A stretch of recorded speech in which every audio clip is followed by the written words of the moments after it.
대통령실에서도 의견이 나왔습니다. 안세영 선수가 제기한 사안을 문화체육관 관광부에서 조사하겠다는 발언이 대통령실에서도 쏟아졌다는 것입니다. 내용을 보면 안세영 선수가 배드민턴 협회의 부당한 관행 등을 지적한 데 대해 대통령실에서 문체부가 조사 중이며 그 결과를 바탕으로 조치 방안이 마련될 것이라고 합니다. 사실 얼마 전 만찬에서 윤석열 대통령이 낡은 관행을 혁신시키겠다고 언급했는데 이 발언은 매우 의미심장하다고 말씀드리고 싶습니다. 어찌 보면 공개적으로 공표한 것과 다를 바 없습니다. 만찬에서는 전체적인 관행을 바꾸겠다고 이야기했지만 이제 대통령실에서 문체부가 조사 중인 협회에 대한 상황에 대해 조치 방안까지 마련될 것이라고 합니다. 대통령실에서 직접적으로 상황을 보고 있다는 것이죠. 심지어 관계자는 다음과 같이 말했습니다. 체육계뿐만 아니라 우리 사회가 청년 세대 문화와 도전을 잘 뒷받침해야 한다는 생각에서 나온 의견이다 라고까지 언급했습니다. 놀랍지 않습니까? 그래서 안세영 선수의 사태가 이제는 국회로 번져 나가고 있습니다. 자, 영상을 한번 보실 필요가 있습니다. 이번 만찬에서 영상 장면을 보면 건배사를 체육회장이 아닌 양궁협회장이 진행한 것의 의미가 궁금해지죠. 윤석열 대통령이 먼저 악수한 것이 바로 안세영 선수임을 알 수 있습니다. 제가 이 내용을 가장 빠르게 전달드렸던 유튜버 중 하나입니다. 이미 뉴스 기사에 나와 있었던 내용이죠. 윤석열 대통령이 안세영 선수를 가장 먼저 악수하며 칭찬한 모습이 영상에 담겨 있습니다. 사전에 윤석열 대통령과 안세영 선수가 인사할 수 있도록 자리 배치가 이미 되어 있었다는 얘기도 있습니다. 뒤에 아버지인 안정현 씨의 모습도 함께 보이고 있습니다. 그래서 윤석열 대통령이 안세영 선수를 잘 알아보고 있는 상황인 것이죠. 만찬에서도 많은 칭찬을 했던 게 아닐까 싶습니다. 이 장면이 일파만파 번지고 있습니다.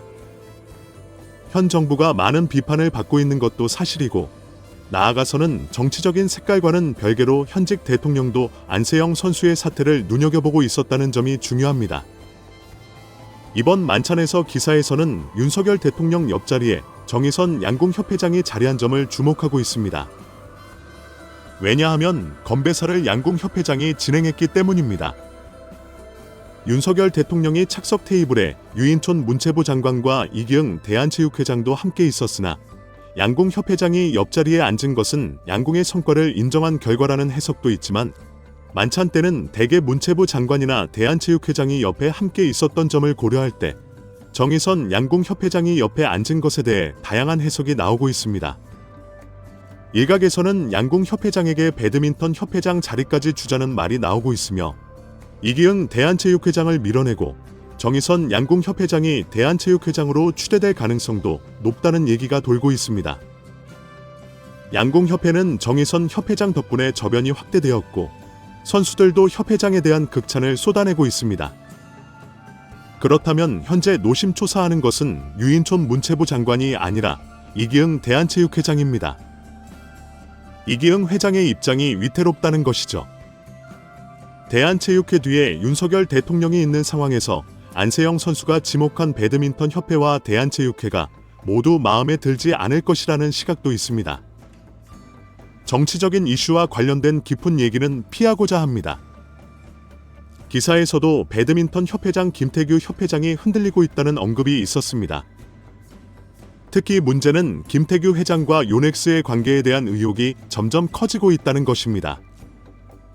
8월 14일 문체부는 배드민턴 협회가 요넥스에서 페이백 형태로 대회에 사용된 셔틀콕 30%를 즉 6,000통을 가져갔다고 발표했습니다. 그런데 김태규 회장이 이를 임의로 사용했다는 제보와 근거 자료를 입수했지만 셔틀콕은 회계 장부에 기록되지 않았고 문체부는 현재 이 내용을 조사 중에 있습니다. 협회 측은 셔틀콕 페이백 사실을 인정하면서도 대회를 치르는 각 시도 협회에 배분했다고 주장했으나 해당 시도 협회는 김태규 회장의 측근들이라는 의혹이 추가로 제기되었습니다. 그래서 배드민턴 협회장은 사퇴 위기에 처해 있으며 검찰 구속 위기도 높다고 말씀드렸습니다. 현 정권은 대한체육회장이 아니라 오히려 정의선 대한양궁협회장을 차기 대한체육회장으로 추대할 가능성이 크다는 여론이 커지고 있습니다. 급기야 찬성하는 사람들도 많고 커뮤니티 사이에서는 정의선 대한양궁협회장이 배드민턴 협회장 자리를 맡아야 한다는 요청이 쏟아지고 있습니다. 그 와중에 이런 기사가 눈에 들어옵니다.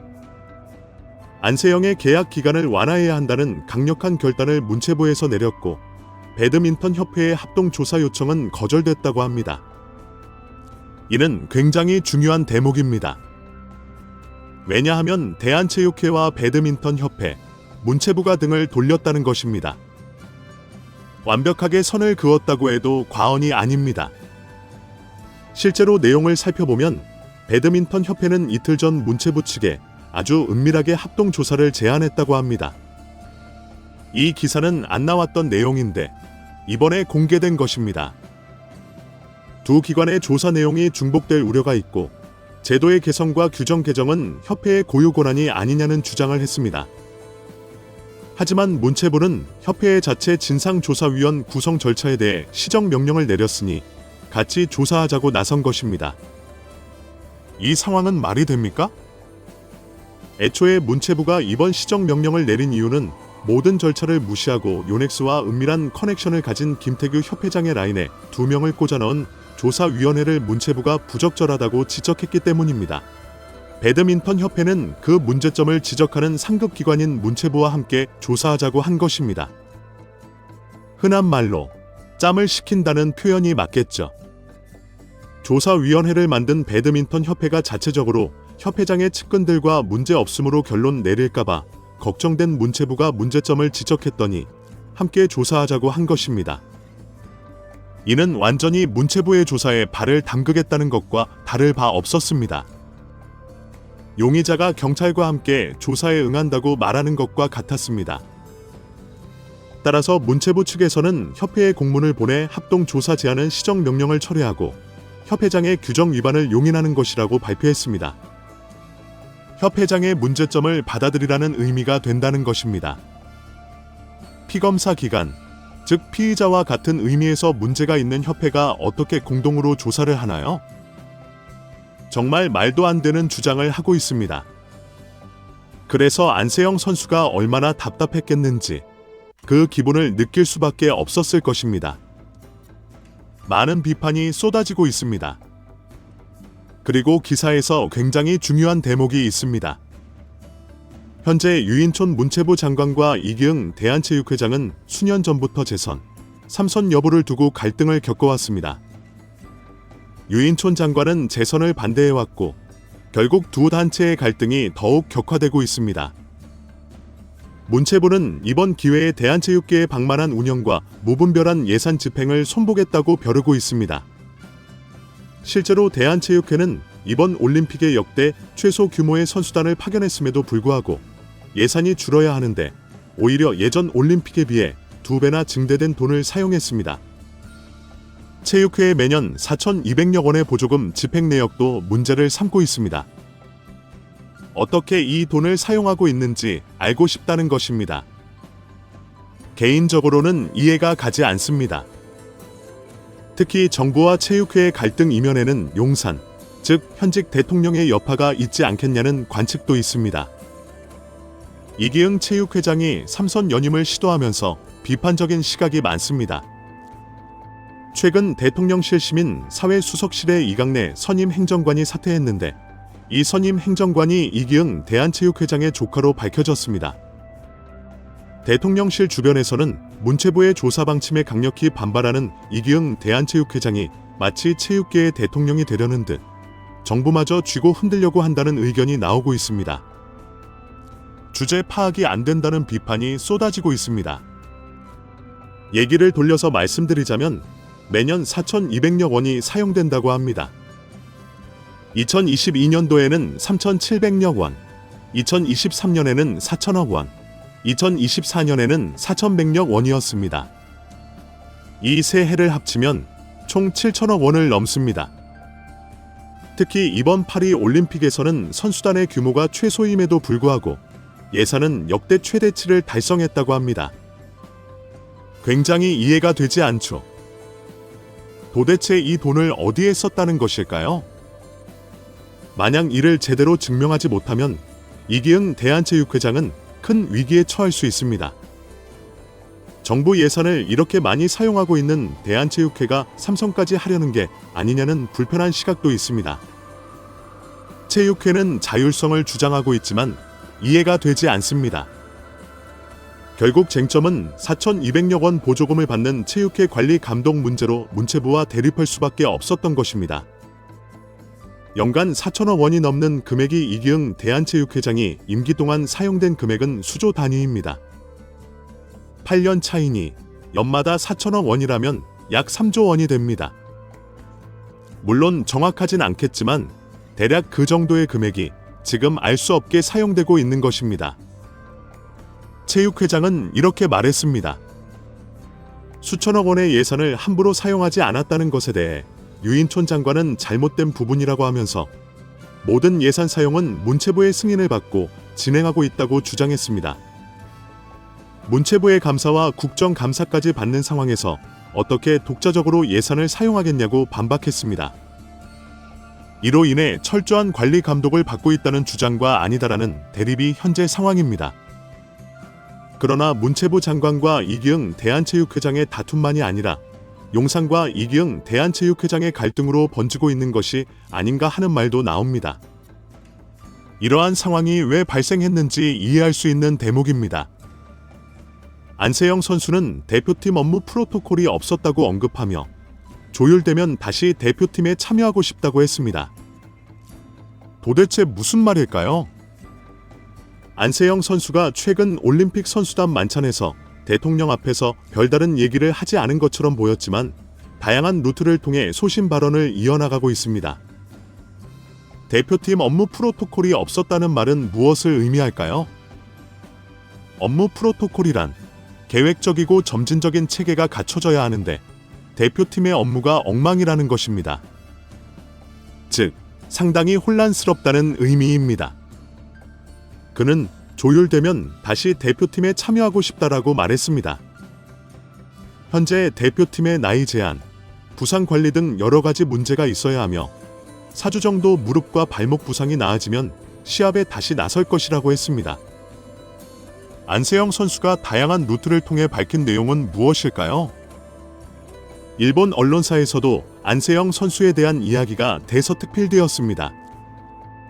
대통령이 안세영을 응원한다는 내용과 배드민턴 여왕의 힘을 실어주었다는 보도가 있었습니다. 안세영 선수의 사태가 국제적인 사태로 번지고 있다는 것은 예상치 못한 반응입니다. 일본에서의 반응은 그만큼 안세영 선수의 사태가 국제적 문제로 인식되고 있음을 보여줍니다. 일본 매체 니칸 스포츠에서는 안세영 선수가 체육계 체제 개선을 위한 꿈에서 큰 지원군을 얻었다고 보도했습니다.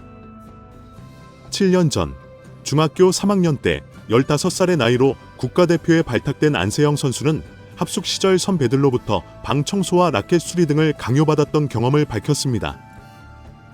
이에 대해 일본 언론은 대통령의 발언이 안세영 선수의 이야기로 밝혀진 배드민턴 대표팀의 잘못된 악습을 염두에 둔 것으로 보인다고 했습니다. 전문가들은 이번 사건을 계기로 한국 스포츠계 전반의 관행 개선이 절대적으로 필요하다고 지적했으며 체육계 관계자들도 선수들의 인권과 복지 향상을 위한 제도적 정치 마련이 시급하다고 언급했습니다.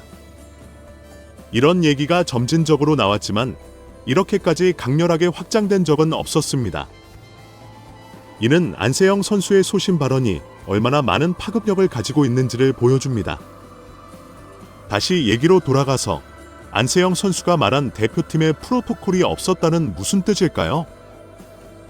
내용을 살펴보니 선수 치료 관리의 프로토콜이 개선되면 한국을 위해 또다시 뛸 것이라고 밝혔습니다. 국민의힘 문화체육관광위의 정 의원이 자신의 이야기를 공개했습니다. 그는 안세영 선수에게서 직접 들은 내용을 전하며 대표팀의 정확한 업무 프로토콜이 없어 어수선했다고 말했습니다. 여러 규정이 조금 더 조율되고 완화된다면 다시 대표팀을 위해 뛰고 싶다고 밝혔습니다. 젊은 선수들을 위해 낡은 관행을 혁신하려는 대통령의 축사에 대해 감사하며 조금씩 발전해 나간다면 선수들이 더 좋은 성적을 낼 수 있을 것이라고 생각했다고 했습니다. 또한 배드민턴 협회가 진행하는 진상조사에 대해 부정적인 반응을 보였고 문체부에서 정식으로 사회적 의결을 같이 있다고 말했으나 배드민턴 협회가 바로 조사위원으로 나서라고 하니 의심이 많이 들었다고 밝혔습니다. 그래서 정식으로 조사가 이루어진다면 출석할 용의가 있다고 했습니다. 안세영 선수는 나이는 어리지만 법적 체계에 대한 부분도 잘 알고 있는 똑똑한 선수입니다. 협회에 휘둘리지 않고 소신 발언을 이어나갈 수 있는 이유도 이와 같습니다. 조사위가 아니었다는 것을 안세영 선수는 이미 잘 알고 있었던 얘기입니다. 그래서 그것이 정식 절차가 되면 그때 출석하겠다고 했습니다. 그리고 최소 4주 정도 무릎과 발목 부상에 대해 재활에 집중하고 있으며 상태가 나아지면 다시 시합에 임하겠다고 밝혔습니다. 대표팀은 그의 꿈이었고 자부심을 갖고 있었다고 합니다. 선수 치료 프로토콜이 조금 더 발전하지 못한다면 대표팀에서 더 이상 활동할 수 없다고 강하게 말하긴 했지만 조율이 되고 완화된다면 다시 대표팀과 대한민국을 위해 배드민턴의 대표팀으로 활동하고 싶다고 굉장히 강조했다고 합니다. 안세영 선수와 통화 내내 얘기만 들어줬을 뿐인데 감사하다는 그의 얘기를 들은 문화체육관 광위원인 정 의원은 역할을 다 하겠다고 다짐했다고 합니다.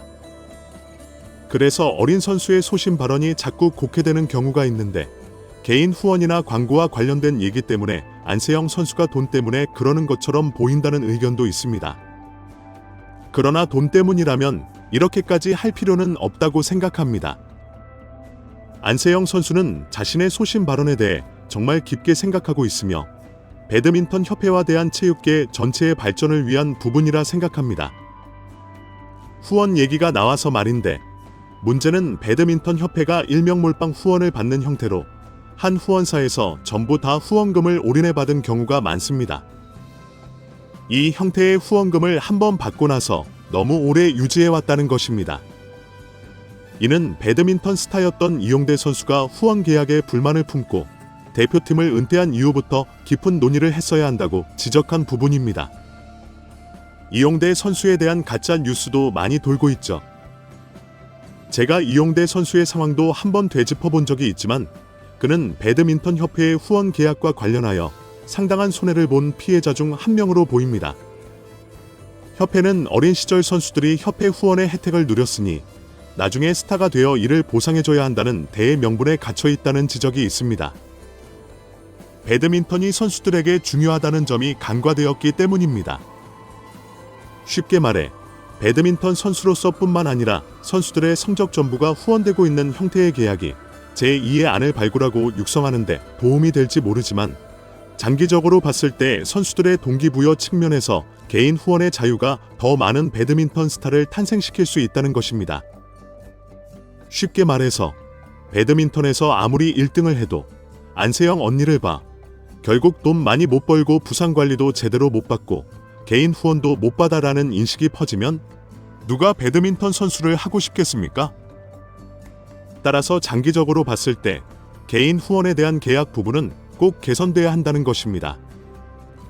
이번 훈련에 국고를 쓴 배드민턴 협회의 실체가 또 한 번 드러났습니다. 안세영 선수는 비효율적이라고 지적하며 파리 올림픽 금메달 종목 5곳의 회계 장부를 들여다본 결과 배드민턴 협회의 보조금 액수가 최다치였다고 합니다. 비중도 50% 넘었다고 해요.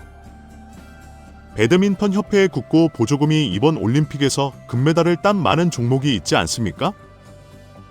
양궁, 태권도, 펜싱 등 여러 종목 단체 중에서 가장 많이 사용했다고 합니다. 보조금의 비중도 전체 수익의 50%를 웃돌았다고 합니다.